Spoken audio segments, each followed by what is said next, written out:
Imam Syafi'i memiliki dua pendapat. Imam Syafi'i memiliki dua pendapat. Yang pertama, di dalam madhabnya yang jadid, karena Imam Syafi'i itu mengeluarkan dua kali, ya, dua versi. Ada jadid, ada godim. Godim itu pendapat Imam Syafi'i di Baghdad, Irak. Ketika beliau masih di sana, beliau berpendapat dengan pendapatnya. Kemudian ketika beliau hijrah ke Mesir, beliau memiliki pendapat baru. Ya, pendapat baru. Ada yang sama dengan yang lama, ada yang berbeda dengan yang lama. Jadi yang baru ada yang sama, ada yang beda. Tapi yang baru ini dipegang. Yang paling dipegang oleh ulama itu yang baru. Kecuali di dalam beberapa masalah yang lama dipegang, dipakai. Paham ya? Jadi ada dua pendapat. Pertama di Mesir, di Baghdad, yang kedua di Mesir. Yang ini nggak dipakai. Yang dipakai yang baru. Nah, revisi lah, ya. Ya seperti undang-undang. Ya. Direvisi. Yang baru ini hasil revisi yang pertama. Revisian yang pertama. Karena mungkin mendapatkan hadis yang lebih kuat atau pernyataan dan yang lain sebagainya, akhirnya direvisi. Nah, makanya dikatakan yang baru.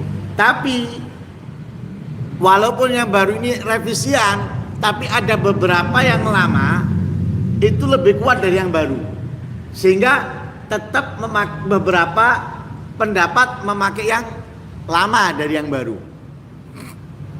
Seperti sholat maghrib ya. Seperti waktunya sholat maghrib. Waktunya sholat maghrib itu dalam yang lama, madhab yang lama, pendapat yang lama, itu waktunya masuknya terbenamnya matahari, keluarnya hilangnya mega merah. Hilangnya mega merah. Kalau yang baru, waktunya itu terbenamnya matahari, ya, terbenamnya matahari, keluarnya itu ukuran sholat 5 rakaat, ya, sholat 5 rakaat, bersuci, adzan, qomat, wes keluar waktu maghrib. Berarti apa? Cepat.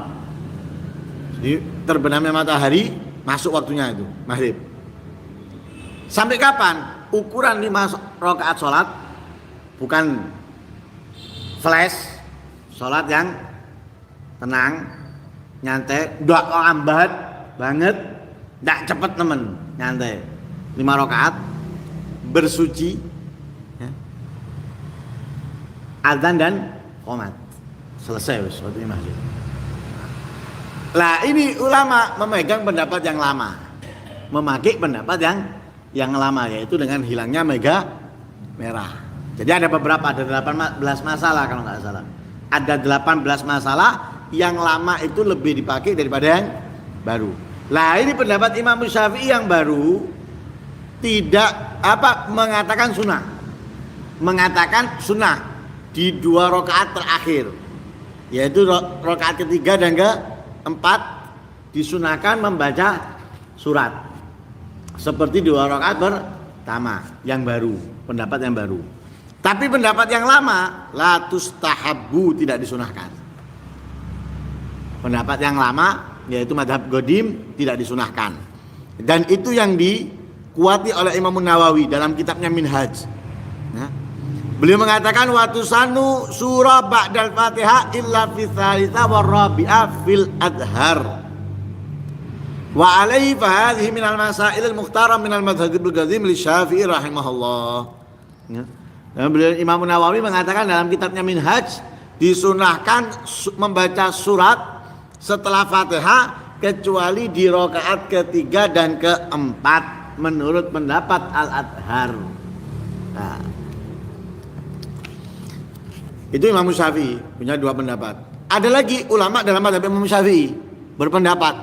Qala ashabuna, berkata ashabuna yaitu ulama di dalam madhab Imam Syafi'i, wa idza qulna tustahabu, jika kami menyatakan tustahabu disunahkan membaca surat di rakaat ketiga dan keempat, fala khilafa annahu yustab antakuna aqalla minal qira'ah fil ulayain.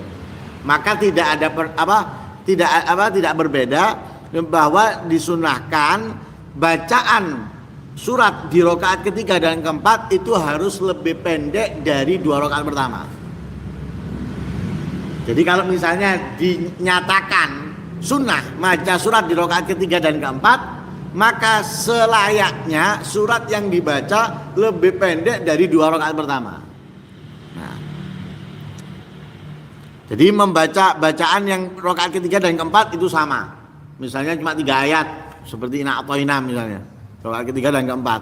Pokoknya walhasil lebih pendek dari rakaat pertama dan kedua itu kalau dinyatakan sunnah.